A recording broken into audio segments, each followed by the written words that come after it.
आज के सत्संग की वाणी स्वामी जी महाराज जी की है। सत्संग के वचन।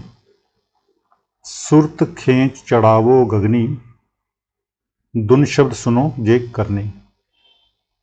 जब हम किसी महात्मा के पास जाते हैं, उससे पूछते हैं कि किस राह से अंदर जाएं, वह कहता है कि 10वीं गली खोलकर अंदर रूह को ले जाओ, वहाँ तुम्हें 5 शब्द दुनकारे देते मिलेंगे। ये बिल्कुल सीधी सड़क है, पूछने की जरूरत नहीं। जिस तरह हम कहीं अंधेरी रात के समय उजाड़ जंगल में रास्ता भूल गए हों तो हम क्या करते हैं, चुपचाप सुनते हैं कि कहीं से आदमियों के बोलने की आवाज़ आती हो, कहीं कुत्तों के भौंकने की या मुर्गों के बांग की, जहाँ रेलगाड़ी के इंजन की सीटी की आवाज़ या कोई और आवाज़।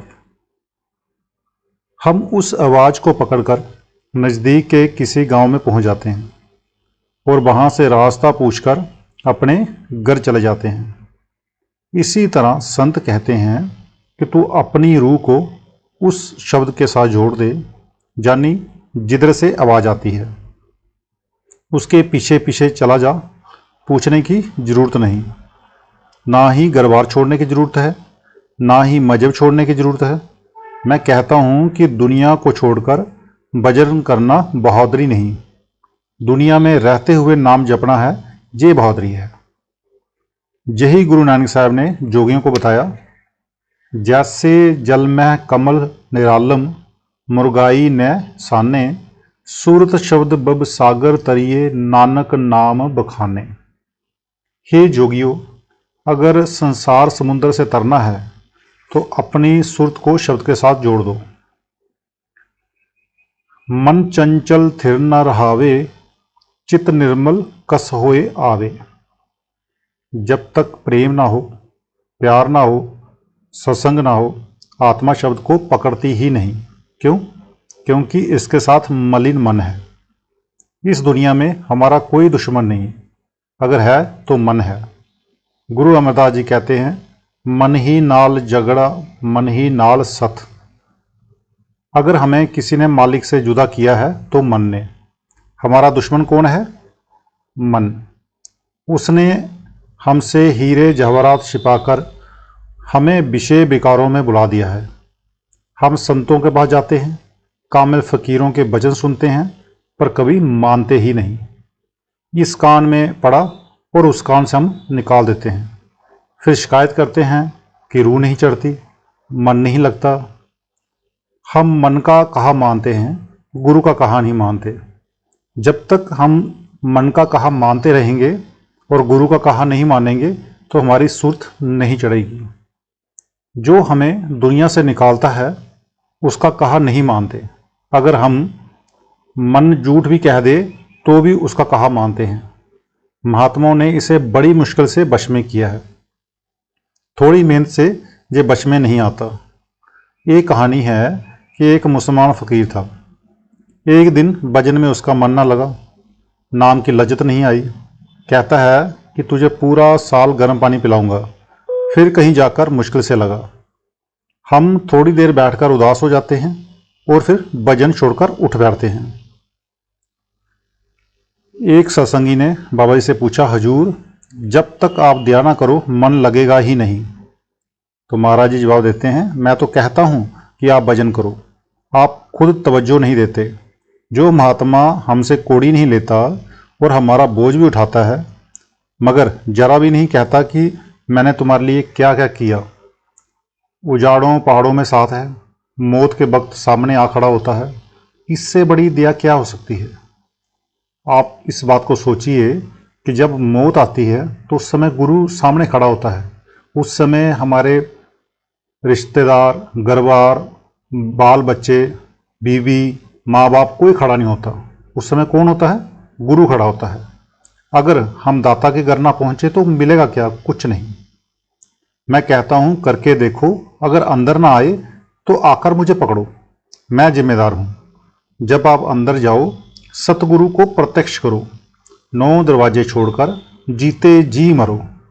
वह तो दोनों हाथों में लिए खड़ा है, संत महात्मा दाह देने के लिए आते हैं, मगर हमारे खोटे भाग्य हैं कि हम लेते ही नहीं।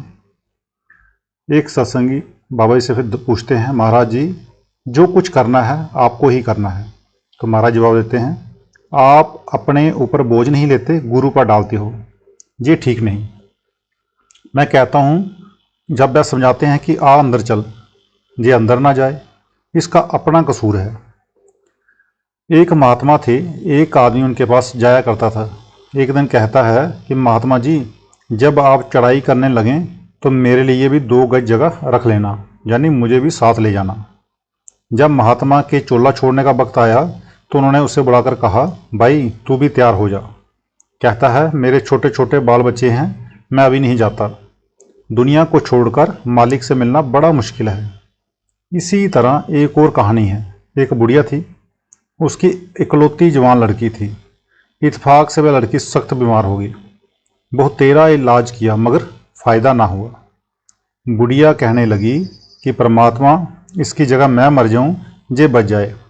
मैं बूढ़ी हूँ, दुनिया में बहुत कुछ देख चुकी हूँ, जे जवान है जे न मरे। बार बार वह यही कहती। एक बार कहीं बाहर का दरवाज़ा खुला रह गया। एक गाय कहीं से छूटकर अंदर आ गई। रास्ते में एक देग पड़ी हुई थी। गाय ने खाने के लिए उसमें मुंह डाला, उसके सींग फंस गए। लगी घबराकर इधर उधर दौड़ने। अब देग का काला हिस्सा सामने था। जब उसने 2000 चक्कर लगाए तो बुढ़िया डर गई, समझा कि मौत का फरिश्ता आ गया। कहने की लगी, मैं तो बूढ़ी हूँ, लड़की ब्याह पड़ी है, उसे ले जाओ। ये कहने का मतलब ये है कि ये बाहर से बातें करता है, अंदर नहीं जाता।